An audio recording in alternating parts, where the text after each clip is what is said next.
own the land, right? Hmm. Now let's try to apply that to our real capitalistic society. Like everyone has their own private land. Why would I share with anyone else? Like unless another person also owns my land, when we build a factory there, and this factory is renting this land from me, then I can see this whole idea working. But other than that, like there's so much private property in today's, So how do you envision this whole concept working when there's so much private property, or like? Yeah, it's a really good question. And what it comes down to is we as a society need to learn how to work together to share those resources in a legal way, right? I'm not suggesting, That's it's where you lose interesting. me, man. I don't see that happening. We as a society learning how to work together. That's I We don't see that. maybe not our generation, but I think we may get to the point that we're forced to either learn to share and work together, or society collapses, because this technology is coming and it's going to take the value of human life. Again, according to capitalism, it's going to drop it to zero, because now I have no way to compete against this technology. The technology is going to be faster, it's going to be smarter, and it doesn't care whether like I need to eat and I need a place to live. And so you're absolutely right. Maybe society, maybe we're doomed to just be like, no, this is mine. Like I can't share with you, or I can't work with you. I don't trust you. I mean, just Right? think about Corona, the whole toilet paper situation. It's a good example of who we are. Yeah. But again, where does that come from? Is it biology? If it's biology, yeah, that's going to be a lot tougher to curb. Is it societal? Is it cultural? What are the mechanisms that are triggering us to think that I cannot have my needs met and your needs met at the same time? Like, what is causing that mental block? And can we get through it? As I wrote this novel, the conclusion I came to is we can, but it's going to take a fundamental shift in how, again, we view money. Money, uh, money is not real. It, it's it's not. It's an illusion. It's a shared hallucination with human society that this has value, right? Like if the U.S. government was to disappear tomorrow, wave a magic wand, the dollar, like all the dollars in my wallet, all the dollars in my bank account, are now meaningless. They don't exist anymore. Why? Because they're not real. We as a society have to believe that it has value in order for it to have value. And the things that we choose to have value in is what becomes our reality. Okay, so we have to decide as a society, first of all, can we see us working together to build something like, by the way, the term that I use for these towns that are shared resources is a cell. Because a cell, just like in the human body, right? We can learn a lot from the human body and how cells coordinate with one another. They work together, and they can get things done without needing to exchange money, because they recognize that they're not separate. They recognize that they have the one common goal, which is to survive and to do what needs to, to make life better for all the other cells. They work together in a unified way. Can humanity do that as well? I think we can. I think there's a lot of cultural barriers. I think there's a lot of societal pushback that's going to be like, nah, man, like we can't, we tried communism and that failed miserably. But the reason that failed miserably is because, again, it relied on a centralized authority dictating how everything was going to be allocated. That's closer to UBI, right? Where they determine the livelihoods of, it's like with China, right? During the Great Leap Forward, Mao Zedong, he wanted to make steel because all the other countries were making steel. He's like, we're going to take all these farmers, they don't know anything about making steel, and you guys are all going to make these steel plants in your backyard, and you're going to try to make steel. And it was a disaster, and millions of people starved to death, right? Sounds a And horrible idea. yeah, absolutely. But it was a centralized authority that thought they could dictate how to allocate resources, which just doesn't work through a centralized bureaucracy.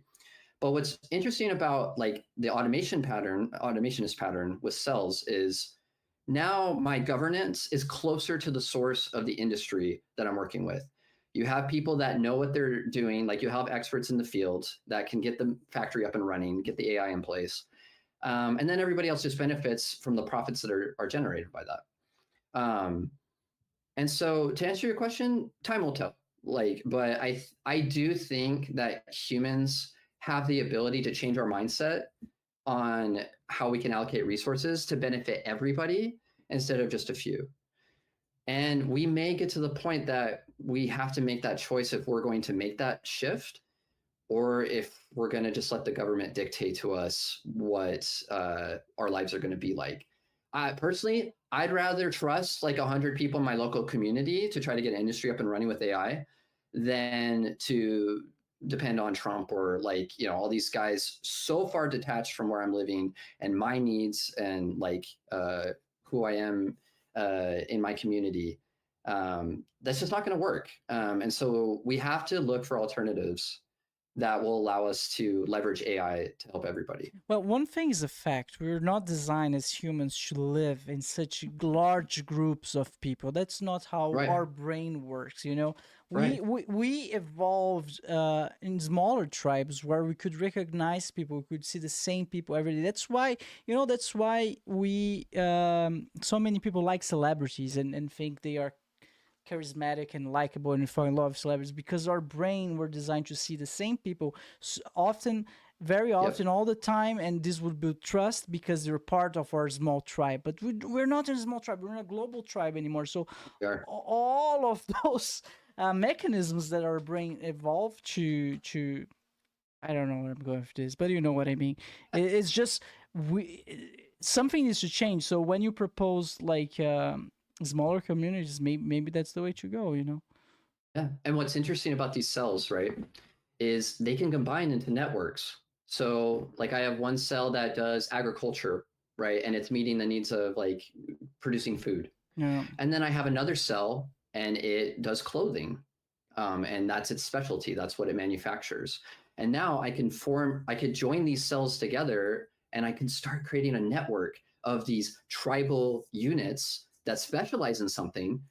They still generate income, but now like imagine like trust is enforced through a network, not by money, but by relationships. Like there's industries like where you know, you'll let people build a tab on like stuff that they buy from you, and you go back and forth because you have this relationship with them. Like I know they're good for like what they're gonna, you know, what they're borrowing these resources now. I know they're good that they're gonna like give us what we need when we need it. Come again?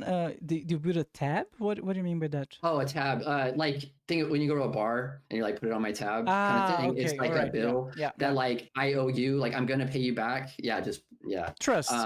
It's trust. Yeah. And that's again, money is just an external proxy for trust. It's a substitute for trust. And once we recognize that as a society, that that's all it is, we can find alternatives to replace that need for fiat currency. We can find alternative, and maybe that's cryptocurrency. Maybe these cells, right? They trade entirely with a form of crypto that is backed by, you know, their ledger, you know, the blockchain. And now I can enforce that trust between my network of cells using crypto.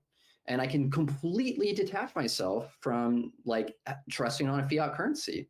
I can tell you right now, like that concept, like crypto scares the hell out of the government because they've always been the one to be like, well, we tell you like what's to be trusted, like trust us, you know? And that idea that we can completely, I say completely, but obviously you're still going to pay taxes, right? Like if I have a cell like within a federal government, what's nice about it is it's still compatible like with a capitalist system, but underneath the hood, like I'm still sharing resources within my cell, and you still pay taxes and stuff to the federal government or whatever. But now everyone has their needs met, even if they can't work because AI does their job better.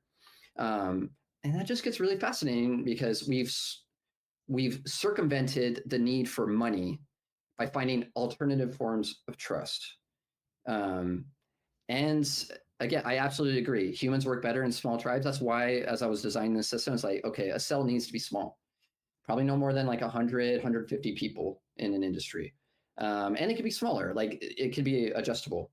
But where we scale, because you got to scale like to even talk and have a conversation about this, is again that network of I can now coordinate between all these different cells using technology and AI.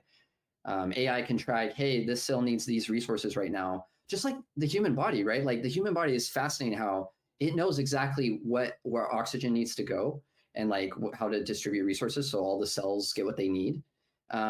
We can see a future where we do that with AI. It's not possible today. We just don't have the ability to communicate on that scale, but AI can, and it can allocate resources to meet everybody's needs. Landon, but the So, way I see this step where money is not involved is more into the future, right? It would be it is like again, yeah. To be clear, we're going to be using money for quite a while. Yeah, we're not going to get off of it. Nor do we need to, right? I'm not saying money is a bad thing. I think the problem with our society today is we've kind of forgotten what it actually is. We look at it as like, if I have a lot of money, I'm now really valuable. Like I attach my self-worth to it I as mean, if like somehow like it makes me more important of a person. That's really what it comes like those bigwigs, right? Like flying in the fancy jets and like doing all these things, like they think they're more important. Like they think that um, because they own more paper, more fiat current, more resources, like that somehow intrinsically makes them more valuable than the homeless man. Again, that back to that story, that guy who just died in the restaurant, and they didn't think he was worth saving because he's just some homeless guy. That's again, that's all like in our head of what constitutes the value of a human life. no, that was fucked up. I don't. Yeah, I totally agree with that. That's inhumane. But when it comes to money, I mean, I would disagree a little bit on that because if you let's take Freud for example. Freud said everything is about sex. So if everything is about sex, so money is about sex, and